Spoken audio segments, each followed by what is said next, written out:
the topic ethnic power and racism in Guyana can properly be retitled as the history of politics in Guyana. I want to perhaps start by saying that it is important. One cannot start a discussion about race in Guyana without, first of all, understanding the history of our peoples in Guyana. And what is also equally important is that when we discuss the issue of race, I think we should all undertake to be honest and candid, because to really have a successful discussion or begin to have a discussion which addresses the core problem, I would say, in Guyana, requires at least some degree of commitment to truth, honesty in relation to our history, past as an immediate past, and of course, longer term history. Because if one can't start to discuss politics and race in Guyana starting in 1955 or starting in 1964 or 66, or wherever you choose to pick a marker, I think one has to have a very keen understanding of the history. And I know some people will say that, the historians will say that, there are different interpretations of history, but there's some aspects of history that are important, and I think can be varied. And I think also we have to have a commitment going forward to relying on accurate data, because otherwise you're going to be having a discussion of rhetoric between various sides, and that doesn't help. So I don't propose to give a history lesson tonight, but what I wanted to do is to touch on some key aspects of our history so that we have to understand where every ethnic constituency or every racial constituency in Guyana comes from. Because unless we understand at a deeper level both the fears, the emotional, the political, and other physical fears as well of our people, we won't be able to really start to confront this issue. And so, of course, going all the way back, and I only picked this date as a marker, but not as the beginning of time, and that's 1492. All of us, except the very young ones, I suspect, when we attended school, were told, of course, that this part of the world was discovered by some European man called Columbus. The reality is that long before Columbus got here, we had the indigenous people. And we all know now, two things. One is that Columbus didn't discover anything. He couldn't discover peoples that were here before. And secondly, the whole concept of country and boundaries, which we are all tied to today, didn't exist in terms of, or certainly did not exist in terms of the indigenous persons who inhabited the geographical space, which is now Guyana. Of course, in the north, the indigenous people in the north were completely separate peoples from those who were in mid-Guyana, those who were in Upper Mazaruni, where you had the Akawaya and the Arakunas, of course, the Caribs and the Arawaks are the principal ones up in the north. And then you go all the way further south, you go to Makushi and all the rest. So this landmass, first of all, didn't have defined boundaries. The boundaries that existed between the various peoples that were here at the start tended to be geographic, and I picked the easiest one as those in the Upper Mazaruni, Middle and Upper Mazaruni. They were caught by the mountainous regions that surrounded the area where they lived, as they claimed from time immemorial. Of course, when the Europeans got here, the entire, and this is really key to understanding Guyana, that from the time the Europeans got and met with the indigenous people here, they were driven by one force, and that is economic exploitation. And let's understand that even though religion came with it, the sole purpose of their venture into this part of the world was economic. And so consequently, they started bringing the Africans as chattel slaves here. They were considered property, and they were brought for the purpose of the use of their labor on the estates. Started somewhere around 1565, where the first Dutch settlement came. And we know for the next 250 years, until we got to 1838, the Africans were the persons who were used to build all the sugar plantations. Before we get to 1838, what is very significant is after the Europeans had stopped fighting themselves in Europe in 1815, we actually had actually it's back in 1803, but it was a result of the several wars. Napoleon had gone berserk and what have you. We actually had the merging of Essequibo, Demerara, and Berbice into one territory known as Guyana. 1815, they settled their peace in Europe. They stopped killing themselves. And it's interesting to note that in 1815, there was no such thing as Germany. You had Prussia and other places. So understand that the history of nations, Germany didn't exist in 1815. So by the time we get to 1838, actually 1832, when they had announced the abolition of slavery and they realized that they had to have replacement labor, or they anticipated that the African labor force either would not want to go back to the sugar estates, so they were not going to have them, they were going to exclude them from the sugar estates. They announced the abolition of slavery. That's an important point for this reason, because for a lot of Africans whose foreparents were here, and the reason why I say that history is important is one has to understand each other. For a lot of the Africans who were here, they thought that for the last 200 plus years, their labor had been used to build what is now modern Guyana. If you think of the entire coast that was uninhabited, it was mosquito infested, flooded lands, all the drains that existed, all the canals, the entire infrastructure of Guyana today, modern Guyana, the building of the seawall, etc., that labor had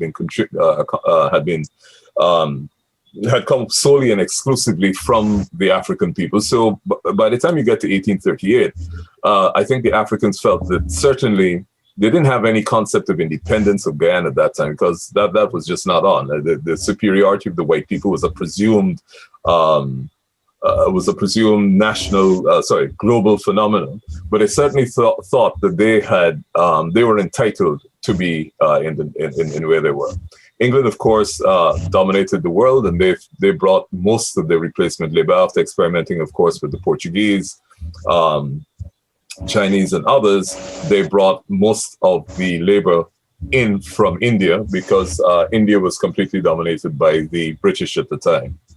So when the Indians started coming when the British started bringing the Indians in 1838, the Africans who had just been emancipated, of course, had no economic base before, decided that they would start to build their own communities. They pooled their resources. They purchased several estates along the coast. And there was very little interaction between the Indian indentured labor that came and the Africans. And there was a lot of reasons for that. Indian indentured labor that came to Guyana was actually tied to an estate. So when you sign the contract with whoever you signed the contract with in India, and they came here bound to an estate. So when you hear, for example, people refer to Chetty as coming from Port Morant bound yard, that was a yard to which his ancestors were bound. And they started to bring the indigenous population in 1838. And as I was saying, there was very little interaction, because the Indians were brought purely for specific estates. So, for example, they came for Port Morant. They weren't allowed to leave Port Morant unless they got a pass. So there wasn't a lot of interaction initially between the African and Indian population. Of course, the African population, for several reasons. One, even though they bought the villages, a lot of the colonial masters, the white colonial masters, would flood their estates, and therefore the estates could no longer, the communities that the Africans had bought, they could no longer sustain all of their people, and a lot of people started to migrate to Georgetown or wherever the centers were. New Amsterdam was a big capital in those days. So a lot of the Africans moved there. Of course, you have the color segregation, because, of course, the white slave masters used to get away and go in and impregnate a lot of the black women. So you had the whites at the top and the reds, the descendants of the house slaves, etc., coming down. And because the Africans were forced to go for labor or to make a living in the centers like New Amsterdam, Berbice, and wherever they were, and because at that time the society had put a lot of emphasis on public appearance and jobs that gave you standing. Social standing was more important than economic standing. So people who got jobs as teachers, policemen, in the civil service, they got a fixed salary, felt that they were naturally higher up the social scale than the Indians, who they called coolies in the days, who would come. A lot of them were not necessarily literate, and they felt that they were better educated and better disposed in the society, which was a Caucasian society and structured in a Caucasian way. So what happened is that a lot of the Africans adopted the prejudices that the Europeans had towards the indigenous, and the Europeans had towards both the indigenous and the Indians. And the Europeans fed that, of course, by promoting that in the African communities. And of course, by that time, most of the Indians were bound by contracts to the respective estates, and they were treated, quote unquote, as coolies, who were supposed to be the uneducated bunch. The arrangements between the state and the Indians under the contract offered essentially, and this is just a generalization, you had the option of returning home at the end of your period, or you would get land. So at the end of the period, if you're a family, you'd get 6 acres. And if you had up to 6 to 10 children, you can end up getting 12 acres if you were an Indian family. None of this was available to the African community. So the economic base of the Indian community, if you didn't go back to India, you actually got land, 6 acres at a minimum as a family, and it go up to 12, depending on the number of children in the family. So that economic base, the Indian community acquired, and of course, as you know, once you got land, you get a tradable security, or a commodity that you could go to the bank. Having said that, the Africans who bought those areas, of course, bought communities, but those communities, they couldn't go to the bank per se as Buxton community or Victoria, even though they owned it by transport. They couldn't go to the communities, but they organized themselves. The front lands were where they lived. The pasture was in between, and then you had at the back, you had agricultural lands. And as time moved on, of course, as more Indian people came to the end of their contracts, a lot opted not to go back home, and of course acquired land. So they had a stronger economic base. The African population, which was moving up the ranks of the civil service, of course, at the top of the civil service, the lightest skinned, it was the whites at the top, and then the red people. And red is not what we call red today. It was the exceedingly light-skinned people. They were a lot lighter than what we call red in Guyana. And they were the only people that got the higher-end civil service jobs. So, for example, the Secretary of the Treasury would have been a very, quote-unquote, high red. So they had this social structure. And coming as we move forward into the beginning of the 20th century, the early 1900s, the social clubs reflected very accurately the racial segregation in the country. So you had the White People's Club, which was the Planters Club, the Planter Class Club. That's where they went and they socialized in the evening. And of course, they would discuss business. And that was the Georgetown Club. Right next door to the Georgetown Club was what we call now Colgrain House, where the Ministry of Telecommunications was during the APNU AFC administration. That was where the head of bookers used to live. And the whole of Guyana was actually, they used to call Guyana Booker Guyana, because everything that happened on the economic front, bookers owned. They owned not only the sugar estates, they owned the pharmacy. GPC used to be Booker's Pharmacy. They owned actually most of the economic activity that happened. And if it wasn't Booker's, the next in line after them was a company called Sproston's. Again, that's where Munishwar's is now.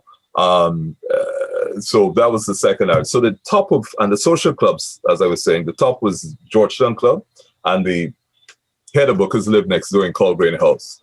After that, you had the Portuguese Club, which, if I recall correctly, was somewhere on Thomas Lands.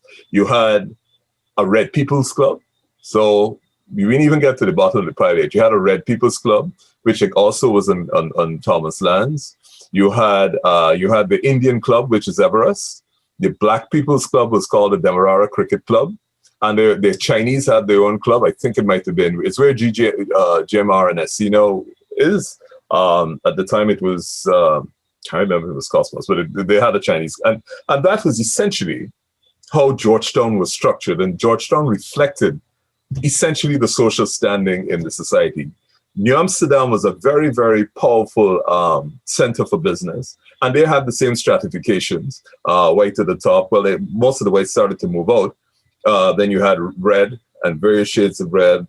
Africans. And at the bottom of that pile, back in between 1900 and 1940, the bottom of the pile was actually considered at the time the Indian population, because they were bought as contract labor. They were considered bound to various estates, and the prejudices that the Caucasian population had to the Indians, a lot of the African population adopted. So they felt like the Europeans, that somehow, they were different. So like I said, the economic base for the Indian population came about, the 6 acres plus an option for another 6.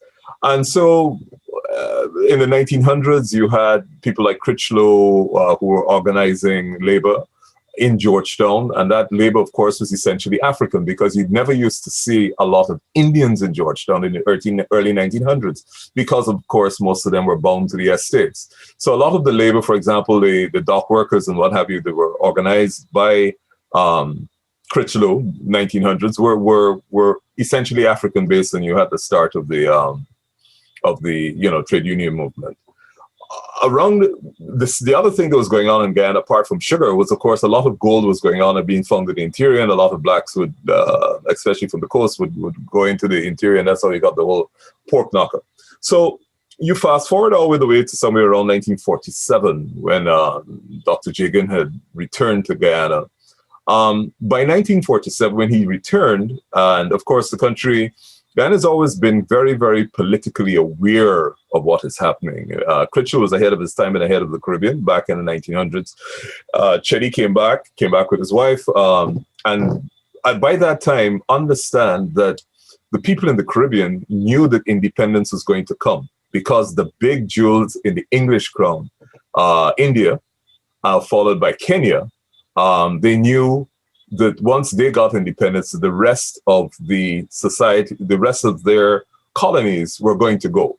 So Guyana had no big war, as they like to say, or big civil commotion about independence, because by the time Chetty and Forbes came back from England. He's very articulate, good-looking banner. Chetty was exceedingly good-looking, and the dynamics of these two people, who both espoused a left of center socialist heading the communist philosophy, was of course quite captivating for the mass of people, both African and Indian, because of course these were two young people who were articulating a vision where they were talking about the command of the economy, taking over, governing yourself, independence, and the combination of the Black and the Indian.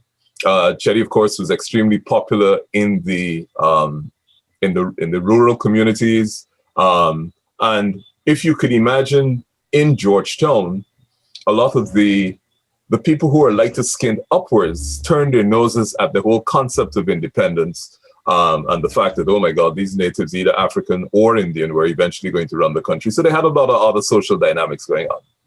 So politics is not politics is a blood sport. And understand that, we may articulate a lot of fancy ideals, but at the end of the day, the exercise of power for the distribution of resources is what this game in Guyana was all about. I forgot one significant day. In 1911, the number of Indians in the colony of British Guyana exceeded the Africans, and it has never changed. So the British kept bringing more and more Indian labor for two reasons. One, they were afraid of the African labor because they had problems before 1763, way back when. But after that, you had an 1807 uprising, and then you had an 1823 uprising, which is the one where they beheaded 120 African slaves and put their heads on the top of poles in parade ground. So the English, who controlled the economy, wanted to make sure that they had enough Indians who outnumbered the Africans, because they were concerned about the Africans. And the other thing that happened, and this is relevant to the rise of the Portuguese, after the English started experimenting with Portuguese labor in the sugar estates, this is around 1833, and this is important. The Portuguese came a slightly better terms for the contract than the Indians, but the Portuguese came essentially because there had been 4 years consistent famine in Madeira, and people were literally starving. And as you know, Madeira, which is off of Portugal, were considered not quite white people because they're further south and a little less white, or I don't even want to say brown. You can't use brown in that context. So they came, and what happened was that the Portuguese, of course, couldn't stand up to the rigors of the labor in the sugar estate. And the Europeans, because they realized that on their physical appearance, the Portuguese were so close to the Europeans, they couldn't have them necessarily at the bottom of the ladder and treated the same way as these slaves or ex-slaves or the indigenous coolies, as they call them. So what they did is that the Portuguese, because a lot of them were farmers and had a sense of business, they were the only people who were given licenses to sell. So you couldn't sell liquor in the sugar estate, even though the Africans were emancipated since 1838. The only way you could sell sugar, liquor, flour, etc., was if you had a license from the state, and only the Portuguese got the license. So that's historically how come the whole business, all those dry goods stores, etc., we essentially Portuguese owned, DM Finance and what have you. And this happened throughout the course in the villages. You go to Buxton, that's how Buxton, BV, and all of them. That's how come you have Portuguese and Pleasance enclaves, was because they were the only people who were given licenses to sell either to the Indians or the Africans. The Europeans made sure that they did not give any licenses to the blacks because they were not going to empower in any sense, economically or politically, the African population. So to come back to Cherry and Forbes and when they got together late 1940s, this was, the bright spark of Guyana. But of course, and here's where you got to read your history and decide who you want to take. But essentially what happened is by the British, who understood that there, of course, was going to be a rivalry between Chetty and Forbes. The British, who also understood, and they did their psychological analysis exceedingly well. That's something we don't do in the third world, and particularly in Guyana. They both knew from analyzing both Chetty and Forbes that they were aware that Forbes was extremely ambitious, exceedingly cunning. They were talking to Forbes behind the back of Chetty Jagan. Of course, it is easy at the time because Jagan was very committed to quote unquote communism and the revolution of the world, because he had become very involved with leftist thinking. And of course, his wife was a Rosenberg, which some of the relatives, I think, were executed in the US for spying for Russia. So Chetty was deeply ideological. Burnham was a lot less ideological and a lot more perhaps opportunistic. And the British had analyzed these two guys beyond their wildest dreams. So Chetty, who was, of course, committed and always spouted the philosophy, and one of the ironies of Chetty spouting communism was that by the time you got to the 30s and 40s, because of a lot of the land moving into the Indian population, and the Indian population were allowed after a while to get licenses and do business, the Indian population had accumulated a lot more wealth than the African population, who were, teachers, et cetera, and had much smaller salaries. And so Chetty exposed exposed a philosophy, a political philosophy, communism, essentially, or socialism, which was contrary to what most of the Indian persons who were his traditional supporters wanted, because they, a lot of them had saved money. They owned the rice plots. A lot of the land that they got, they turned into rice fields. They would sell them, and they had accumulated significant amounts of money. But of course, the emotional pull is quite strong. And so the British understood that. And the other big thing that was happening internationally at the time was that the Americans were enforcing what they called the Monroe Doctrine, which was essentially they were asserting to the rest of the world, including the British, that the entire Central and Latin America was the American sphere of influence, and no other foreign country other than the Americans were going to exercise any dominance in the area. So the Americans and the British had a deal where they said, well, look, the British were going to pass over the overall political management of Guyana to the Americans. So, they knew the Americans were going to take this forward. And of course, the Central Intelligence Agency, when Cuba happened in 1959, I think, the uprising in Cuba, when Fidel then came into Havana. So the Americans were exceedingly paranoid about another Cuba in this part of the world. So they knew to start off that they were not going to give even though they knew that Guyana was going to get independence, they were not going to give it to a person who was communist in political philosophy. So, of course, when the guys in Washington, the Central Intelligence Agency and the other political movements, and the guys in MI5 and MI6 back in the UK, realized that they're not going to give this to somebody who is so committed to the left, but they knew that Chedi had consistently won all the elections on the first past the post, 1953. And as you know, they suspended the constitution after 100 days, simply because politically naive, the rhetoric became more and more prominent. Burnham, very shrewd political mover, exceedingly shrewd. And if you look at a lot of Burnham's political moves, you probably see some of them reflected in the way Jack D operates. So Burnham knew and was very careful in his public statements about this socialism, etc., that he came over as moderate because he was talking to the British and the Americans on one side, and he wanted to be able to isolate Chedi because he knew after Chedi, he was the chairman of the party. And because of his ambitions, there was a very famous Congress that was coming up in the People's Progressive Party, of which Burnham was the chairman and Chedi was the leader. And he knew that at that Congress, very serious decisions were going to have to be made. So, of course, Chedi was campaigning and going around the place. He got arrested by the British, Martin Carter and some of them, and they got sent off to Sibley Hall, where Mazzaroni prison is. What that did was allow Burnham free reign politically, and he did this with not without the connivance of the British. A.U.C. Guyana, who was then Sidney King in the PPP, who was the other strong African leader in the PPP, apart from Burnham, because you had Chedi, and then you had Burnham, and both A.U.C. were quite prominent. Just as a historic note, Ashton Chase was the person who was considered the African leader, and then, of course, Burnham came back far more articulate, better looking, etc., and he became the person. A.U.C. Guyana was limited to campaigning at Buxton, which was his village. So Burnham, with Jagan in prison, I think, Janet was in prison, a couple of the other Indian leaders of the PPP were away, then held a conference of the PPP, at which he then called a vote for him to become the leader. And what happened is there was a huge split because there were some arguments as to whether he could properly call the vote. He couldn't call the vote. And the PPP split between PPP Jagan and you had PPP Burnham.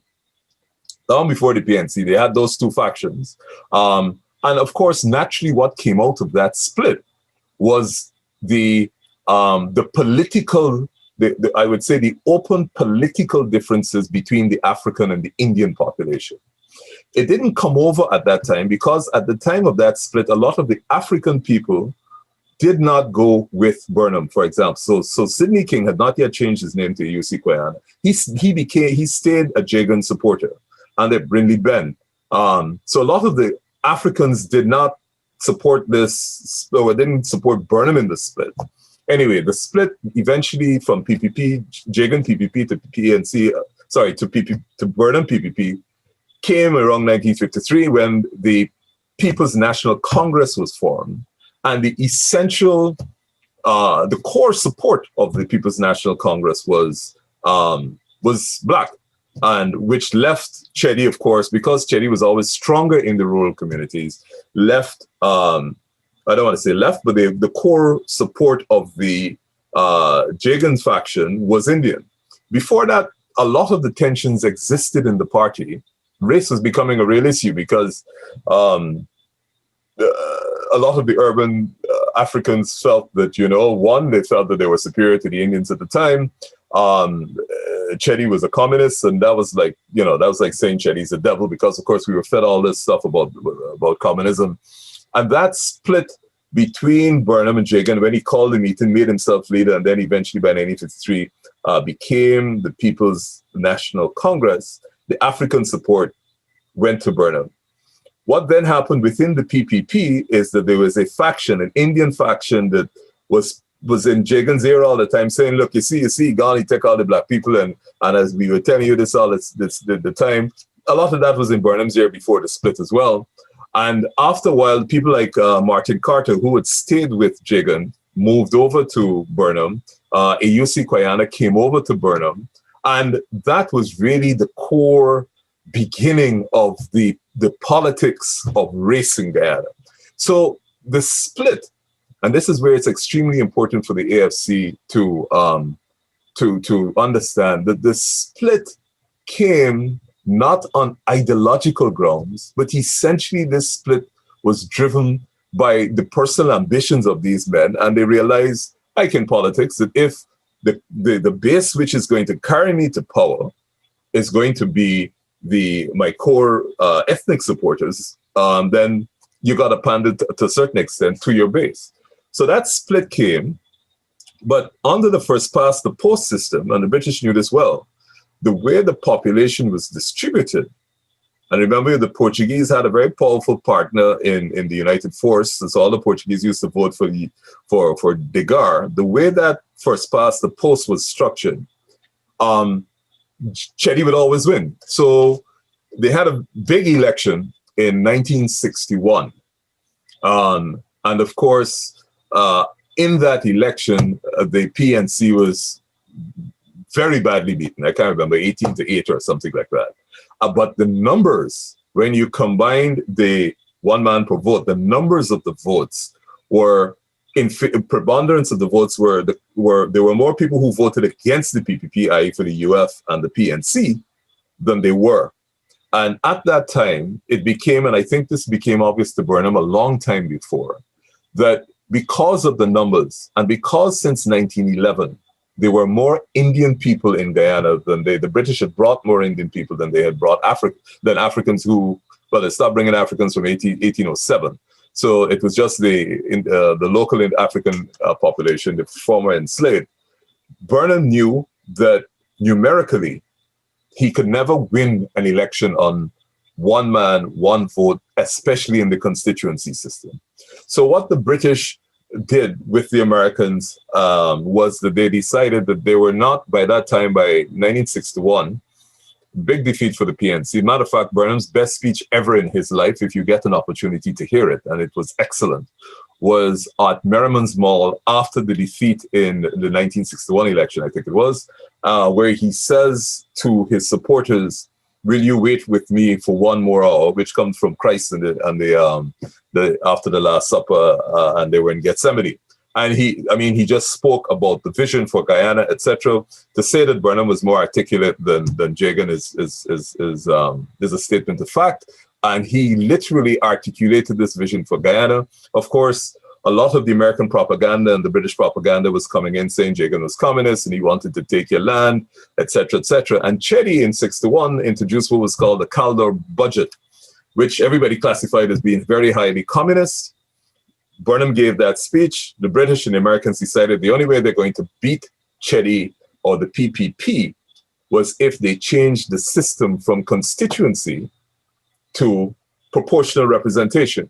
And there are a lot of good arguments in favor of proportional representation because, of course, you can win if, under the constituency system, the man who gets 51% of the seat gets the seat.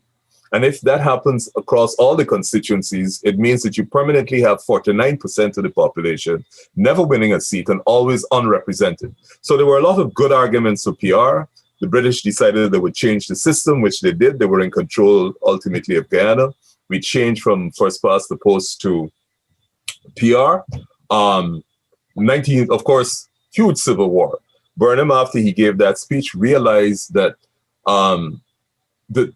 not just Burnham, both sides, because there was a lot of pressure on both sides. Civil war started. Jagan, in his government, and especially the people that supported him, were very, very biased in the way contracts were given out. Same thing like today. Contracts are given out, the way in which people were given jobs, benefits, etc., etc.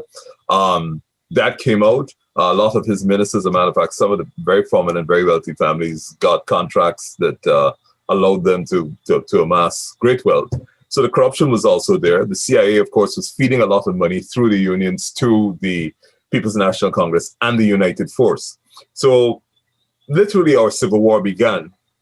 One of the things that people don't understand is a lot of those bombings and stuff that took place and the incendiary devices, it wasn't the African population that did that because they just didn't have enough money to be able to buy bombs and buy grenades and stuff. It was Peter De Gaulle and the UF and the same Mr. Nascimento, who was head of the youth wing of the United Force, were the guys who used to go around and they used to terrorize and throw bombs and plant bombs here and stuff, because they were the people that had the money. Some of that came in, of course, through the CIA, but essentially it was that class. We had elections, of course. The country was midst of civil war. They had elections in '64, as everybody knows. The United Force and the People's National Congress combined, and of course formed the government. But you've got to remember, at that time, and we have to assess the African population. At that time, Burnham understood, very smart guy, that look, numerically, I will never be able to win an election on the number of Africans, because the population, the African population is somewhere around 28, maybe 29, 30%.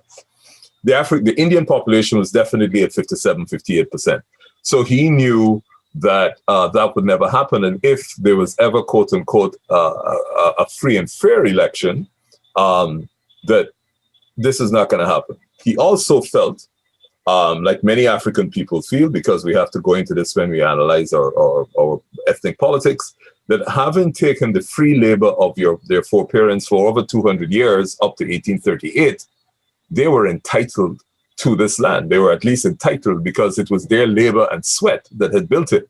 Everybody else, the indigenous that came before, weren't enslaved and essentially were hinterland people.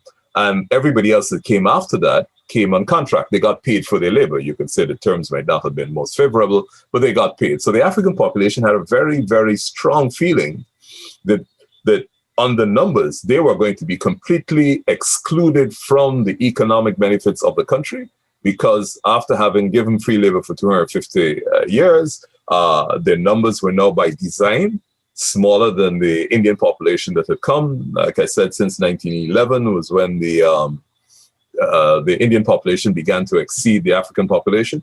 And they felt, especially since their recent experience of the Jagan PPP government, from the time the 53 election came, and of course, again, afterwards with the ministers, where they felt they were excluded, they felt that no, they were going to be completely shut out from what was they're entitled to.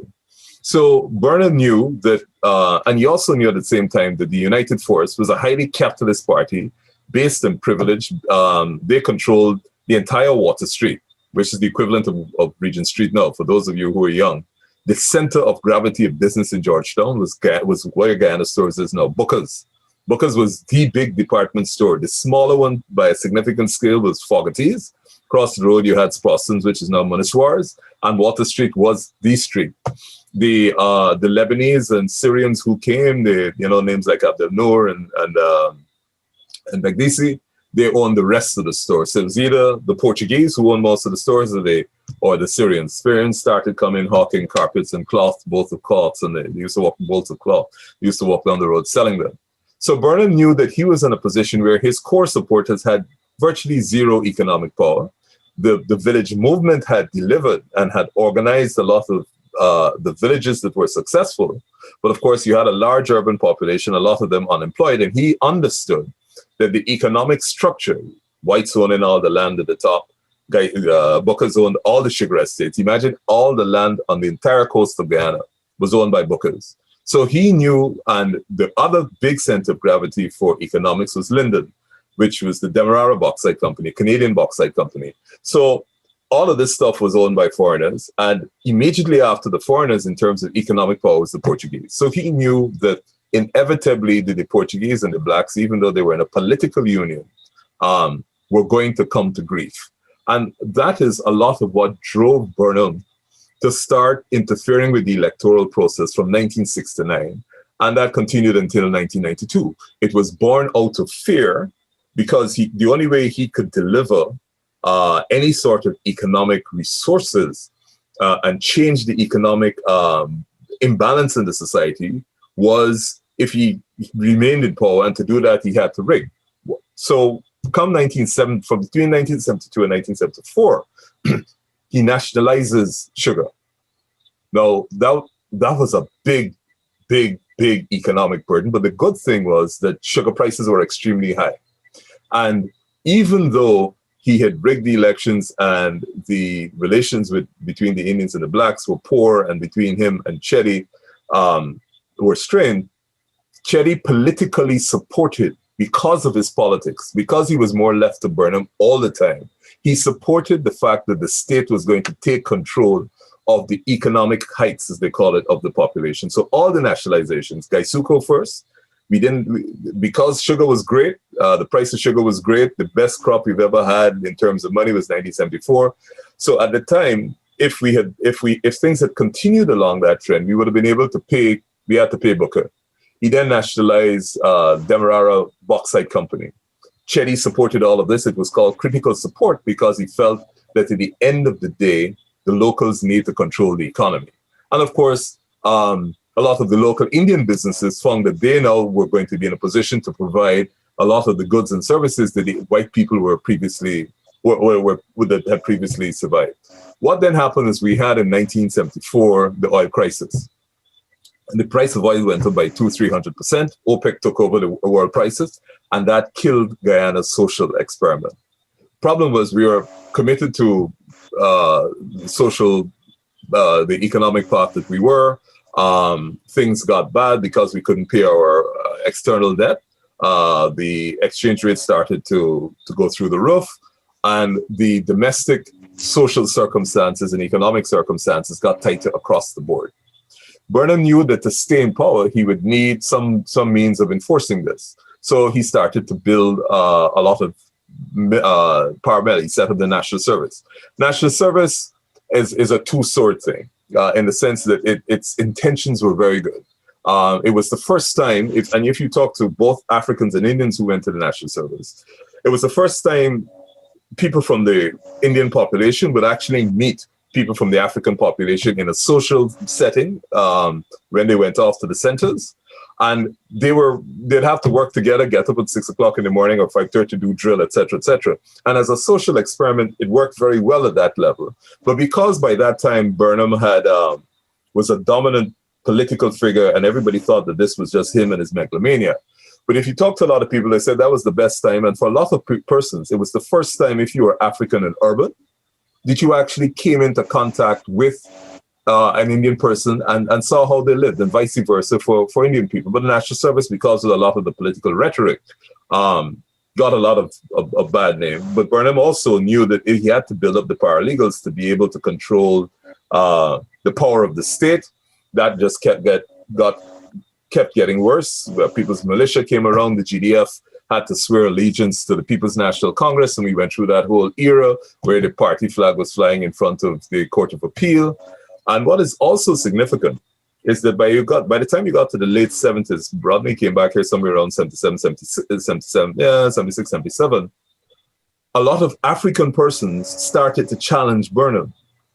And when you go back to the data and you read the books, most of the people who were either murdered, assassinated, or disappeared during the People's National Congress reign were African. Rodney happens to be the most prominent, but there are a lot of other people, and the party that suffered the most in terms of loss of people was the Working People's Alliance, because they had decided that they had to challenge this Burnham dictatorship, and they were prepared, as Rupert Rupnarain admitted maybe about 8-9 years ago, they were prepared to take the struggle to escalate the struggle to an armed struggle. Jagan's approach was, of course, to have strikes. You would burn sugar cane. Burnham would bring in scab labor, but and now and then you would hear that maybe somebody like Arnold Rampersad, I don't know how true that is, did intend to try anything, but that had no chance of success.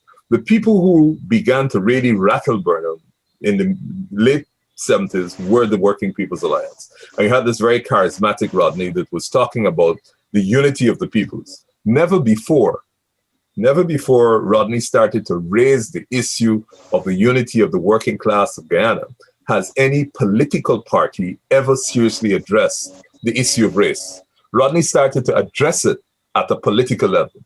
Naturally, Rodney, because he was African, was more a threat to Burnham than he was to Jagan. But Jagan was no friend of Rodney either.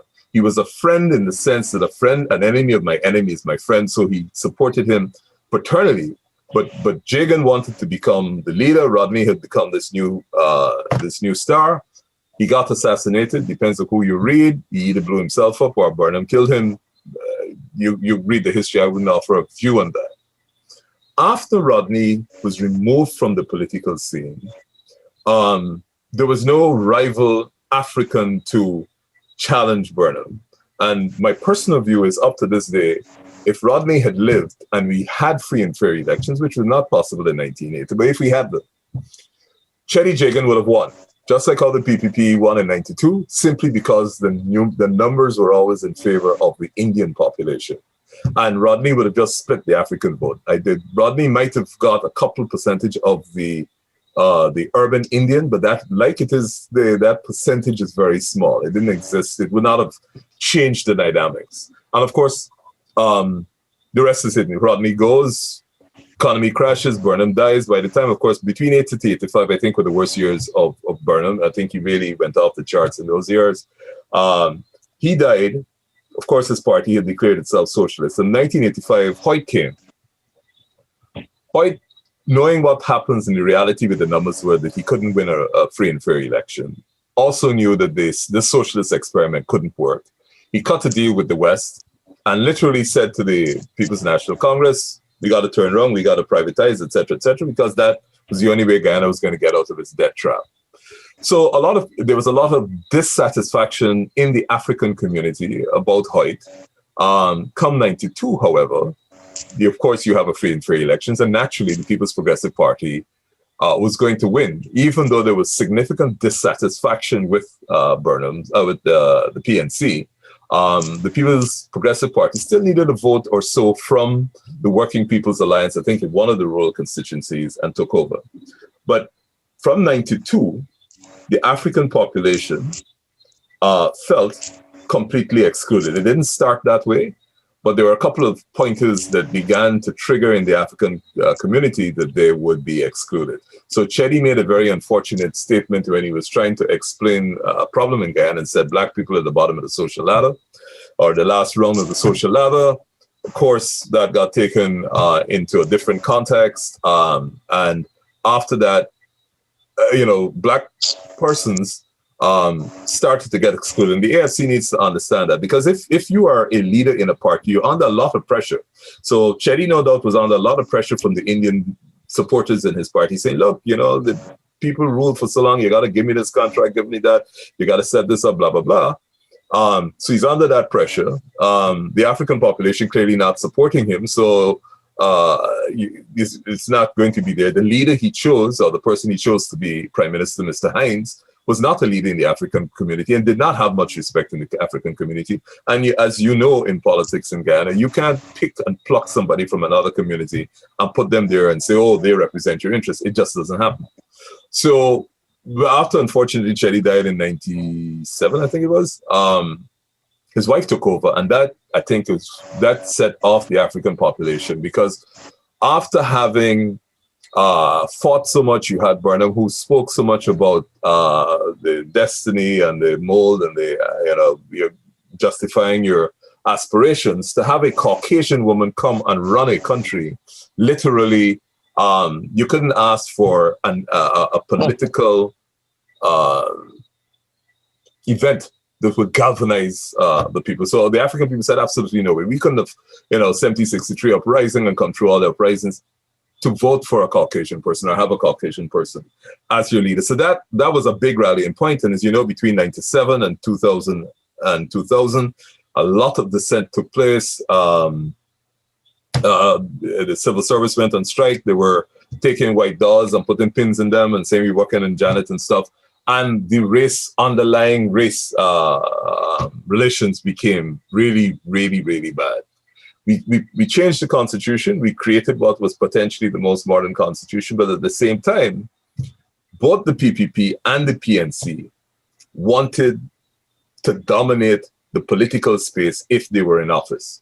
They had no consideration whatsoever. They didn't want to create any space whatsoever for anybody other than themselves in office to exercise power. So the big constitutional talk, there was no discussion whatsoever about the powers of the president. They didn't want to clip that. They didn't want to clip the way in which the powers were divested, whether you move the powers from the center out, which would give all the other regions and areas outside of the capital a lot more autonomous power, which would begin to address the racial issue, because each one of them wanted to dominate the other if they got into power. And so when we had that opportunity to to change the constitution, the major political players decided they would not decided, knew that they were not going to change that because they wanted to dominate. And I remember my father-in-law, who was involved in shuttling diplomacy between the PNC and the PPP at the time. He always said to me that he never forgets the meeting, and it came from both sides. I think he met with, might have been Hoyt, and he was meeting with Janet. And both of them said that between the PPP and the PNC, we control 97% of this electorate. And who are you, social partners, and everybody else to tell us how we should run this country? So understand at the base level, the PNC and the PPP were of the view, identical view, that between the two of them, 97% of this population would vote for them. And therefore, it is in that context that they viewed everybody else as an interloper.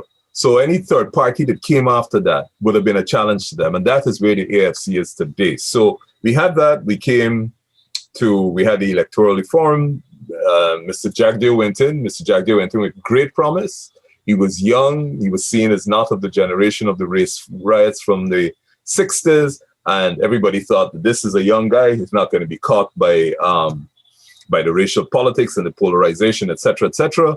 He's going to actually take the country forward. You know that didn't happen. And we all lived in Guyana through the Jagdeo era, so we know what happens. So come 2005, when the country is exceedingly despondent about the future, Corbyn is head of the PNC. There's no way he can win an election. He can't even get all the African support out. Jagdeo is there. Clearly, by that time, he was clearly very biased in his approach to power and politics, and his friends and what have you were getting all the contracts. No development taking place in any of the other communities, handouts and patronizing statements. And emerging out of that, you have, well, before they emerged, a lot of the population felt that Guyana was in a hopeless case. This is a basket case. It was only a matter of time before we end up, in real civil war again. Excuse me, much better armed than we were before, and that the country would disintegrate. The Americans, of course, always ahead of everybody. They do all the research. They realize what's going to happen. Remember, the economy going up and down, all we had was sugar. Rice was all over the place. They realized that there was a need for a third view, a third force to take the country forward.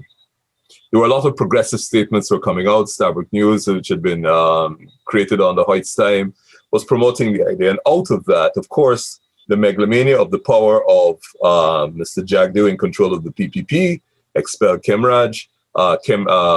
Raphael, who was saying to the African population of the PNC, we got to do a different line of politics. We can't continue this way. You're never going to get power. You don't have the numbers. We have to reform. We have to live together with each other. We're in the same land mass, blah, blah, blah.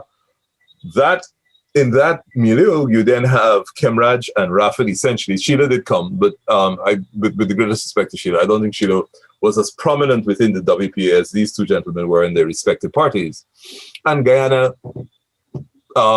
had some serious hope for the first time of a third party, of a real third party. Not because they had tons of third parties before. The UF came, died. Llewellyn John had a party. If you go through the history, everybody, the Eagle has landed. This was the first time Guyana had a real chance at third party politics. Raphael and Kemraj get together. They brought with them the respect from and standing they had in the two parties, and they held out the prospect of a new Guyana. So 2006 elections comes, and they break all the records in the Caribbean. They got 5 seats. It has never happened that a third party who has entered politics for the first time, 1 year old, gets 5 seats. But unfortunately, both of these guys, because they had not led before, they misinterpreted what was in effect a success as a defeat, because for some reason somebody fed them some real high protein ganja and tell them they could win. I don't know any place where a third party comes for the first time and wins. They did exceptionally well, but because they had been, the Americans, whoever else or whoever was saying that, look, you're going to do better. So they won, and they held the 5 seats. They continued to articulate in Parliament, and that was the first signal to the two major parties that they have a problem. but they didn't know if it was a flash in the pan. So they continued to articulate a different and better way. While the PNC was only talking about local government elections, you had Kemraj, particularly Kemraj, who was out there very aggressive, talking about a different way, constitutional reform, all this kind of stuff was coming out. And the population was like, we need a break from these two existing guys. So there was a lot of sympathy for them. And then you come to the 2011 election. By this time, of course, Jagdeo can't run again, which is clearly in control of things. He puts up Donald Ramotar. You had gone through those awful years of the, what do you call it, the crime spree, you know, all the, how many hundred people murdered and what have you. And the AFC does better. That put it in the record books again, because most of their parties that start, when you think in Trinidad, Barbados, Jamaica, they don't sustain themselves to the next election to do well. AFC actually comes and does better than it was before. They increased their seats, and they had stolen seats from them before, because the population had a yearning for a different day.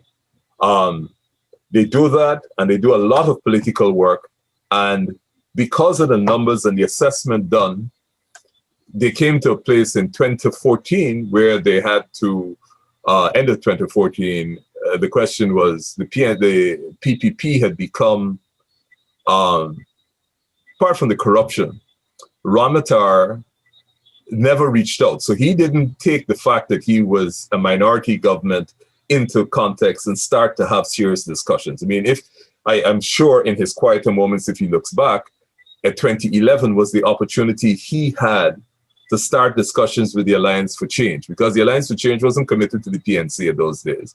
The party had strong support, both sides of the fence. I can come to that shortly. I'm about to wrap up. So come 2011, Ramotar didn't reach out. He continued in this lager, you know, the South African, you rung the wagons. And the AFC was definitely had increased its population, was across the board, and we're going to come to analyzing population in a minute. So, but they knew that the AFC couldn't win an election. And the question was, can the country, by that time it was 23 years, sustain another term of the People's Progressive Party in office? Because, of course, the dissent after 23 years of, in effect, PPP rule, which is seen as Indian rule, on the amount of disaffection in the African population was very, very palpable. People were thinking of doing unorthodox things because they couldn't continue to survive. So the AFC had a real issue then. What I will say is that the racial differences that exist in the population were manifest in the AFC all the time.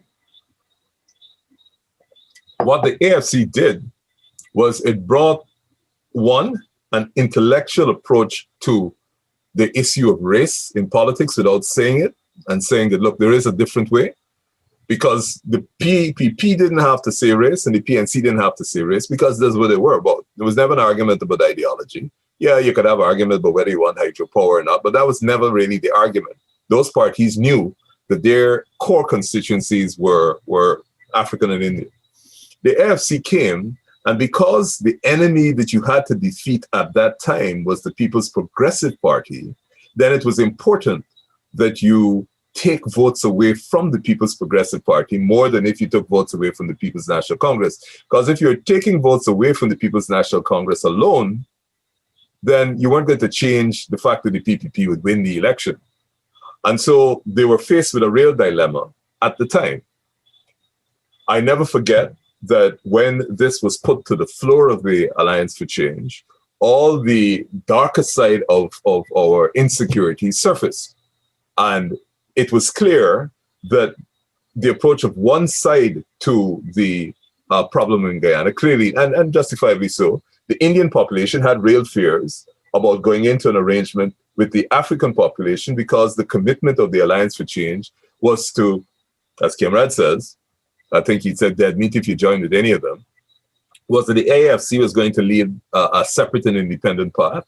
And I know that the pundits are still out as to whether or not, had they led an independent path, that Guyana would have been in a different place. But we are not here to second guess. That was the issue that was facing them at the time.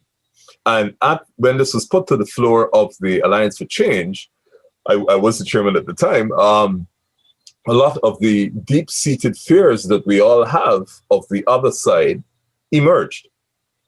And those fears emerged because, of course, of our historic experience. But nobody wanted to put this on the table. And the Alliance for Change at that time, because they were facing another 5 years of the PPP, the PNC was no longer the PNC, it was the APNU. It was a conglomeration of other political entities. Most of them didn't have much power. And they had put a new candidate, David Granger, who was relatively unknown at the time. They elected to do what they did. One of the things the Alliance for Change failed to do, and I say this with the greatest respect because I was chairman at the time, and I did urge that this be done, is to address the real issue in Guyana, which is race. We don't have an ideological difference between the PPP and the PNC, or Africans and Indians and their approach to life. We have a racial issue, which is really about, one, power. And what power gives you is how you're going to distribute the resources of the country. Both of these major political parties, attempt to influence, the judiciary, who they appoint. The person who they appoint is always perceived as their man for the job. So, of course, once you do that, the other side has a perception that that person is going to always give decisions in your favor. And so the Alliance for Change should have taken the bull by the horns and had an open, frank discussion about race. And the reason I say that is that you can't hide race in a country like Guyana. It is very easy to have, at election time, people come and give you the most beautiful 30-second, 60-second, 5-minute documentaries on how beautifully we live together. They take the pictures of somebody that is pretty like Jurita. You put her next to some good-looking person like Sherrod, and they got some Douglas-looking child running around. And those are very emotive issues, and they got work. You take somebody from a rural community that, some Indian girl, she marries some Morvan Bana who live rootsy, and you think that you solved the racial issue. You got to be on some serious psychotropic substances to believe that you can solve the racial issue by propaganda. You can't. You have to have a frank discussion. I failed as chairman to be able to do that, but the issue is, unless you confront it, and the population sees that you're confronting it. And that's one of the problems that I think the AFC faced as I wrap up by touching it. So here is something that I urge you to ponder. The Alliance for Change, when they had to go, well, they didn't have to. If it had gone into they went into an alliance with the People's National Congress called APNU. Think of how the APNU will see you, and it's no different from how the PPP will see you. If they went into alliance and they knew that you're the only reason they're in power, they are going to try and make sure they either take over your supporters or they diminish your standing, because they don't want you to have the power over whether or not you are in power. So whether it's the PPP or the PNC, just think the other way around. If the Alliance for Change went into an arrangement with the PPP, while they were in a coalition with the PPP would be doing everything to undermine the AFC ministers, because they will be attempting to take away the support of the Alliance for Change. That's a fact of life. That is politics. So you happen to go with the APNU, but the PPP would have behaved no differently. They might have used different tactics, but their objective would have been the same, which would have been that they wanted to take away your support. Because who are you, the upstart, to come between us and the other side where we want to exercise absolute power? However, the other thing we have to bear in mind, and I said this to my wife the other day, the Alliance for Change had no history of ever being in power. So you didn't have any elder statesman or stateswoman that you could go to say, here now, how do you deal with this situation politically? These were people that came together, committed to the country. They didn't have a history. Raphael had no history of being in government. Cambridge had a history of being in the ruling party, but not really in power. So they were being driven by their idealism to push Guyana forward. But you know, next to idealism is all the bandits, the crooks, and the cockroaches. It is when you get into power and people of influence and power come to you and try to influence the way you make your decisions. And I'm not talking about corruptly here. Influence the way so that they could benefit economically is when you really get the true test of how you manage. And the problem the AFC faced is that they could have been fighting the strongest battle. I was in a cabinet, so I don't know. I never asked my wife. They could have been fighting the strongest battle in cabinet to advance the ideals of the Alliance for Change, whether it's constitutional reform, bridge over the Demerara River, whatever. The fact is that because we on the outside never knew what they were doing, and because they wanted to keep this image of an alliance, a coalition together, they always would be perceived as having gone along with what the PNC was saying. And in Guyana, that is interpreted as they were always going with the black man. So if people don't know what battles you're fighting, if you don't have good propaganda, if you don't have a strong party, if you don't have, and this is one of the lessons I think you may wish to consider, is that the Alliance for Change, when they were in office, you took out their 5 or 7 people and you put them as ministers. They became completely imprisoned and could not speak independently of the government. So where you should have had a strong chairman outside of the party, strong general secretary outside of those ministers, sorry, not the party, articulating the AFC position. So if it was in an Indian community, you needed a strong leader, because we still essentially are racially biased in our approach. You needed a strong leader saying, no, the people of Enmore don't want this, even if it's PPP people you're fighting for. This is what they want for their community. And similarly in the African community, because a lot of what the Granger administration did, a lot of the African people did not support. The AFC also needed a strong person outside of those ministers articulating every single week, twice a week in the public, saying, they don't care what the minister's doing. This is our position on principle and policy. Don't go on race, because race, if you surrender to race, you're surrendering to the PPP and you're surrendering to the PNC. You have to articulate it on principle and policy. And so the perception of the Alliance for Change was that, of course, they were running with the PNC and they were running with the black people. Another fallacy, because the votes that were critical to defeat the PPP in 2015, they had to come from the Indian population. A lot of people don't, and data analysis is very important. A lot of people didn't realize that a lot of African people who came out to vote for the coalition in 2015 came out to vote for the coalition because of the AFC, not because of the PNC. They were convinced, for whatever reason, that because of these leaders you had, David and Raphael and Kathy and all of them, that they were going to go out and take the chance. And there were a lot of Indians who did not necessarily vote for the Alliance for Change, but did not go out to vote. So we fast forward to 2020. We know how we got here. We know what happened with the no confidence vote. I remember saying to a PPP person, if the PPP really were smart, they would have had an African member of the coalition vote for the no confidence. Because what Charan Das did was Charan Das reinforce and deepen the suspicions between the race. Charan Das was Indian. He voted with the PPP. So, of course, the consequence of that is it is going to become even harder for a party like the Alliance for Change to be able to address it. The way forward, my humble recommendation is that we have to commit to truth. We don't want to have a debate of rhetoric.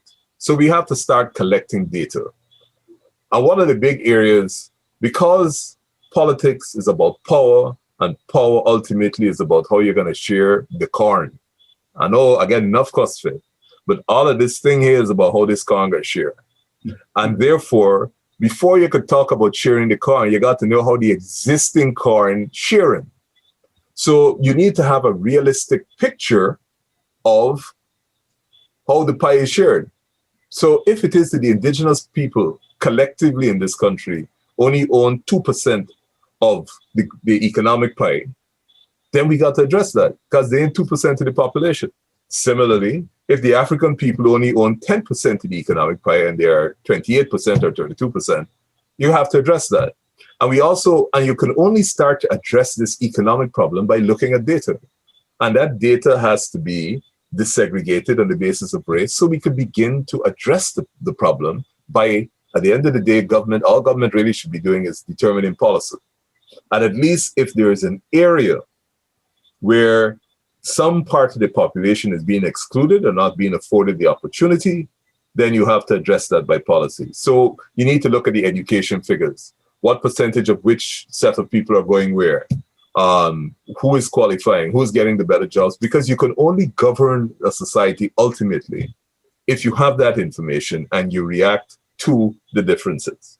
Now, I used to be a big supporter of constitutional change. I still am, but I think it is less significant in bringing our people together, because you could change the constitution, but if at the end of the day it gets manipulated and we don't have the people who are committed to its principles, then we have a problem. I think I wasn't alive in the early 60s when they had the Civil War, if I can put it that way. But I think the country at the moment is at its worst level that I have seen it in my living history of race relations. Worst. And yes, you can talk about democracy, but as I said before, the Ethnic Relations Commission, democracy does not have any relationship with equality or equal opportunity. So you could be, if you have 3 marbles and I have 2 and somebody else has 1, in any election, you can always win. It doesn't mean that when you win and you have to distribute the corn, share the corn, that you are going to share it equitably. You might say that, look, I have won the democratic election, I've gotten the most votes, but I want to share the votes with the people who vote for me, and the others don't have an opportunity. So the way forward is to begin this discussion on race. I think we've had an opening from the ERC, and I think the AFC needs to have internally, long before it goes internally, what its position is on race and politics, because politics is power, race in Guyana is power, and your topic today, which is ethnic power and racism in Guyana, is really the question of race in Guyana.